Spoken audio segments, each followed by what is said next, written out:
Hi everyone, so I wanted to go over with you the first assignment for this week, which will be the lab safety assignment. And again, this is due by Friday the 28th, so please try to get this done by then. You'll see the schedule again, then down below that you'll see a link to the intro video. Hopefully you've watched that already. If not, please go watch that. It will just give you a general overview of how the lab will run. Once you've done that, you can come down below, go to week number 1, and then you'll find this folder that says Lab Safety at Home, and then you'll see lots and lots of links. Okay, so the first thing you see will be chemistry safety video and then emergency video. So that's where you need to start. So go ahead and watch those two videos. Then once you've done that,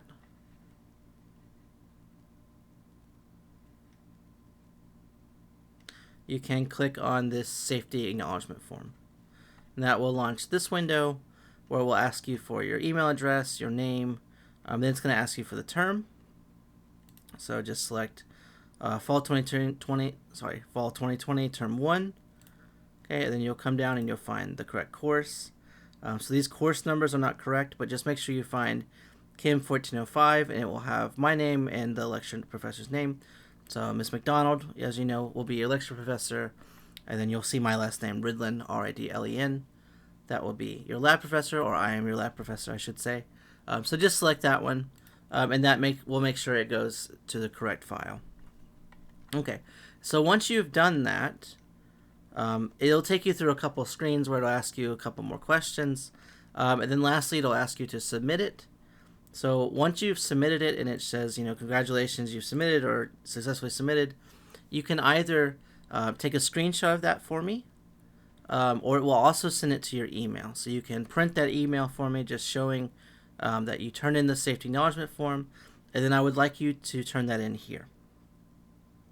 Okay, so the safety compliance acknowledgement, and that will help me keep track of who's turned it in and who hasn't, because it's very important that we get these turned in. Just to show that you went over the safety with you, and that you've acknowledged that you're going to try to be safe at home. Okay. The next thing you'll see is this chemical safety and lab practice document.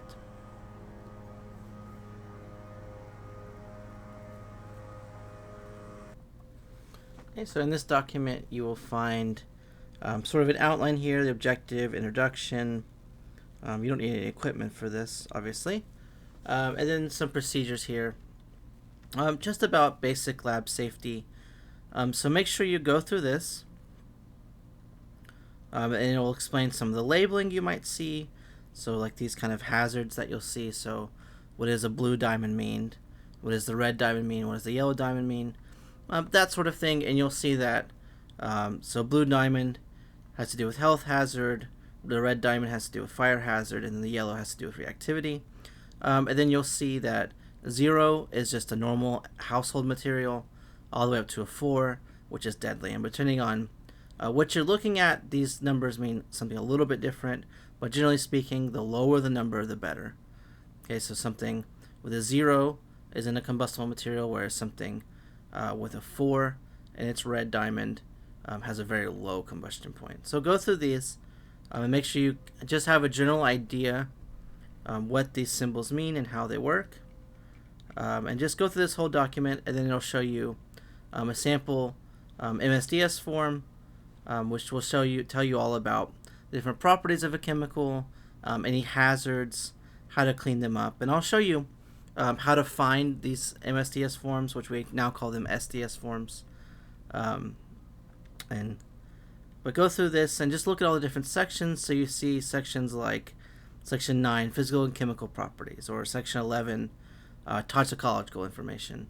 Okay, so that whole document is just full of information about the different hazards and how to handle a chemical, including how to clean it up if you spill it. Okay, this part doesn't quite pertain to us now, but it gives you some emergency contacts. This would be the lab we would be using if we were in the lab.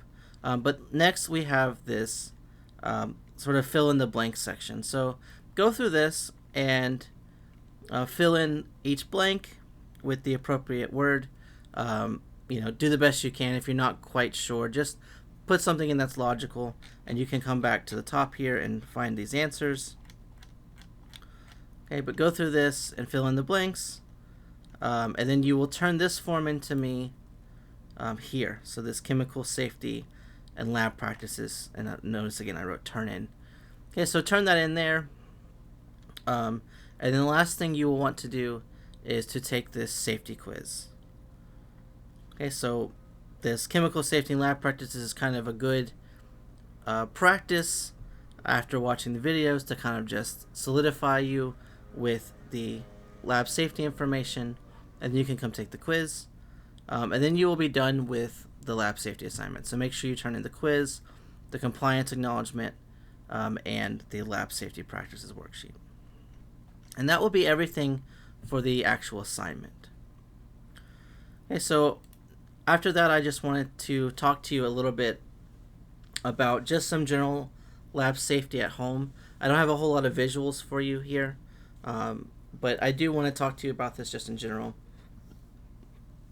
The first thing is that you will be getting a lab kit in the mail if you chose to opt in, or didn't opt out, I guess I should say.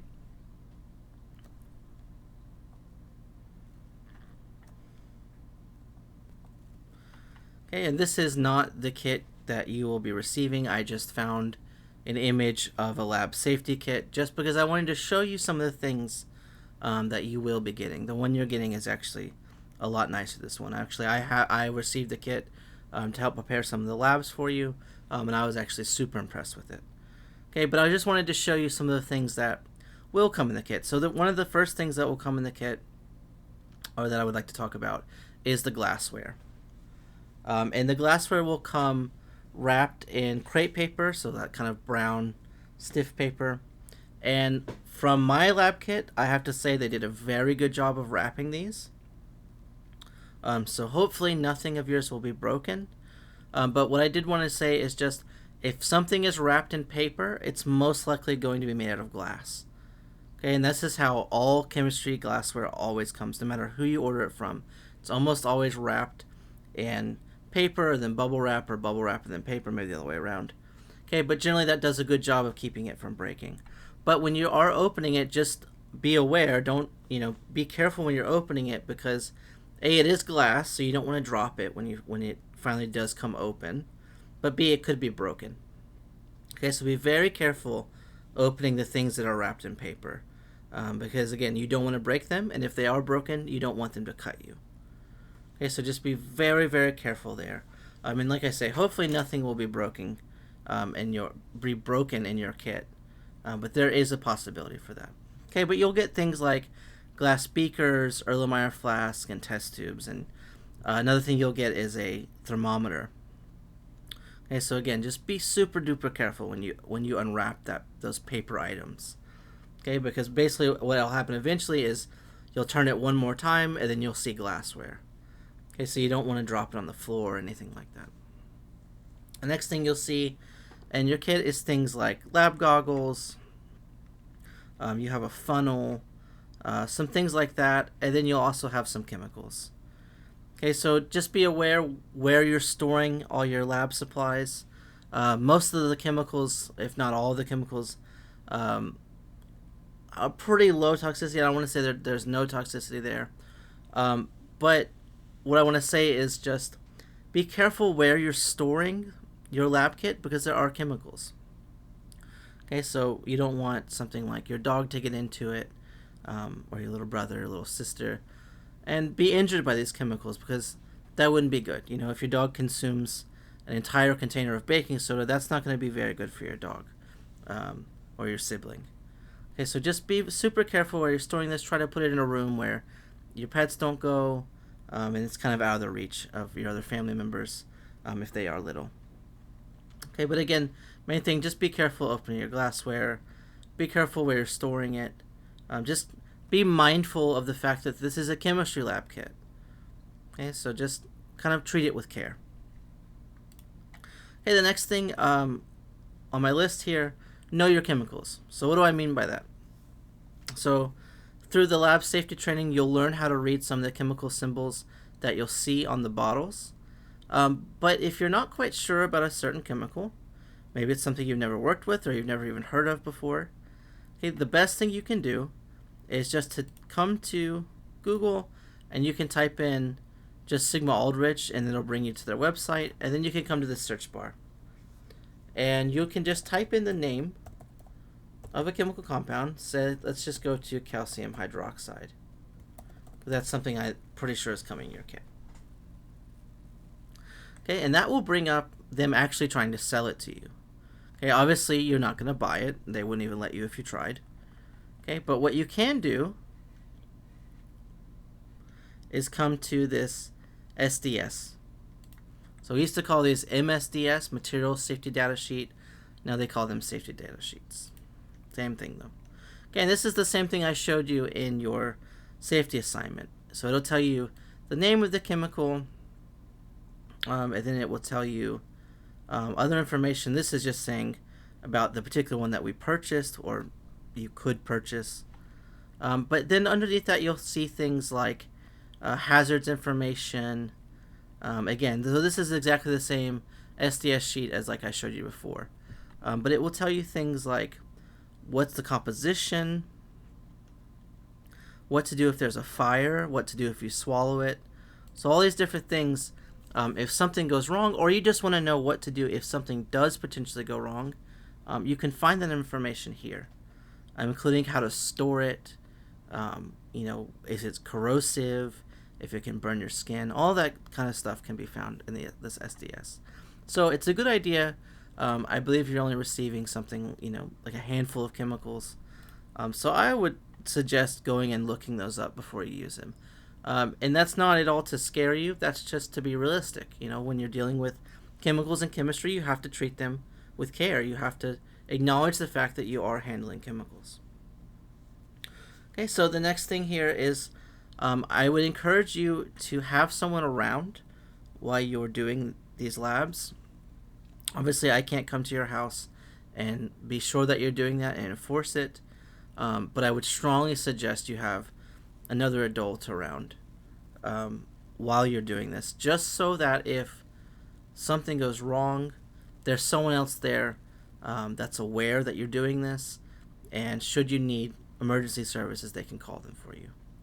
It's not like you have to have your parents over your shoulder the whole time, but if they are at least in the next room, that's a good idea. And even in professional chemistry labs, when I was in school working on my graduate school degrees, you always wanted to have someone else, at least in the lab next to you, that knew you were in the building, because things can go wrong. Okay, we make mistakes, and you just want to have someone there that's aware of what you're doing, so that if you do need help, they can help you. Next thing, so I'm just suggesting here to make a clean area and avoid contaminating other household items. So if you're working, for instance, in your kitchen or on your kitchen table, I would suggest putting something down. Your kit will come with sort of a drop cloth, a plastic drop cloth, but I don't know how many uses you can get out of that before maybe it starts to degrade. But you will have there for at least one of the labs. So if you can't reuse it or don't feel like you can reuse it, I would suggest maybe using newspaper, something like that, or even paper towels. Just something to keep the area clean and try to avoid contaminating other household things. So if you're working on your kitchen table, obviously the next time you sit down for a meal, you don't want to have all those chemicals on the table where you've been working on your chemistry stuff. Okay, and then just make sure you clean up everything really well. So make sure you wipe down whatever surfaces you've used. If it's your kitchen table, your kitchen counter, make sure you've wiped those down really well. And then dispose of the chemicals properly. So a lot of the things we'll probably suggest just flushing them down the sink with some excess water. Some things you can throw away directly in the trash, like baking soda, for instance, you could just throw away in the trash. No big deal there. And if you aren't sure how to get rid of something, you can either contact me and I can give you that information, or you can look up into that MSDS sheet or SDS sheet and it will have a section that says disposal. Okay, so if you're not sure, look it up or contact me. One of the things in your kit will be a hot plate, and at least one of the labs will ask you to use it. So a couple of things there. Just be super duper careful with things like the hot plate and hot glassware. And I know this is common sense, but the hot plate, the surface of the hot plate will get very, very hot. And if you set, for instance, a beaker of water on it and boil it, that's going to be a very hot item. Okay, so you don't want to just grab it with your bare hands because that's going to burn you. And you also obviously don't want to just take the hot plate right after you're done using it and just throw it back in the cardboard box and say you're done with it. Okay, that's going to catch on fire, right? So just use some common sense there. So in your chemistry kit, there will be glass beakers and there will also be a plastic beaker. So again, this is common sense, but don't put the plastic beaker onto the hot plate because it's going to melt and probably catch on fire. So that's not a special plastic beaker that can be heated. That's not how it works. Okay, so you're going to want to use your glassware for that kind of thing, not your plastic. Don't go putting your plastic beaker onto your hot plate. That's not going to work. Allow things to cool. So that's the glassware before you touch it, and that's the hot plate. Again, don't put away a hot plate. Let it sit and cool. And I would also advise, once you've used your hot plate, let it sit for an hour or two, at least until it feels cool to the touch. And be careful about checking it, obviously. If you think it's still hot, put your hand close to it, not directly on it. Okay, and make sure it's cooled before you put it away. And I wouldn't leave a hot plate unattended. So if you're boiling water, make sure you're monitoring it. Don't just leave it alone by itself. And then even after when it's cooling, I wouldn't just unplug it and then leave the house. Okay, so make sure you monitor this stuff and treat it just like you would if we were in the laboratory together. And then one last thing here is in terms of hot things. Just remember that hot glass and cold glass look exactly the same way. Okay, so it's not like it changes color or anything like that. In other words, what I'm saying is there's no visual way to know that a beaker is hot or if a beaker is cold. So just be very cautious of that. Just be careful, Last thing I say here, just try to work in a ventilated room if possible. You don't want to do these things in like a bedroom, for instance. If you work in your kitchen, maybe you can open a window, something like that if you can. Especially as it gets cooler, that would be much easier. Most people's kitchen, I think, have a window, so that's a great idea is to open that window while you're working, just to avoid any fumes or any bad smells.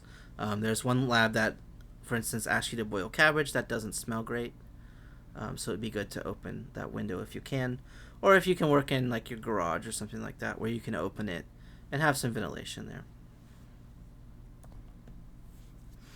Okay, so that's the end of my list here, but I just wanted to say, just kind of to wrap things up here, I won't be there to look over your shoulder and make sure that you're doing things safely, whereas in the lab I would be there, if something went wrong. So you're going to have to try to do your best to use your common sense and to use your knowledge, or at least, your basic knowledge of what you're doing and basic lab safety to try to keep yourself safe. It's not that we want to scare you or that we want to frighten you, because that's not the thing here. It's just be sure that you're using caution when you're doing this, because it is possible to get hurt. For instance, if you drop a beaker and break it on the ground and there's broken glass, don't pick it up with your fingers. Use a broom. Why? Because, of course, glass is sharp and it can cut you. So it's just basic things like that. Don't grab a hot beaker. Those kind of things. Just make sure you think before you do things, and you should be fine. I would advise you to always mentally go through a lab before you ever begin. So think about, okay, well, once I have the hot beaker, how am I going to move it? Or do I need to move it? Things like that. Can I just turn off the hot plate and let it cool there? Or do I need to move it? Things like that. So just go through in your mind each step and think about, what do I need to do, in what order, and is there anything I need to set up? Try to work one step ahead. at least one step ahead, if not the entire, all of the steps ahead if you can. So plan things out, be careful, make sure you have supervision, get help if you need it. You can always contact me if you need to. If you're not quite sure what to do next, or you get stuck, or you're not sure what, you have questions, please make sure you contact me. And again, I strongly advise you to have supervision while you're working on the wet labs. And I will always try to tell you any precautions to take if if the lab needs you to do something special. I will always try to go over that with you. But for the most part, you will be, doing this on your own. And so make sure you just use caution. Okay, so I think I will stop here. And just make sure you turn in those lab agreements and things for me. And we should be good to go.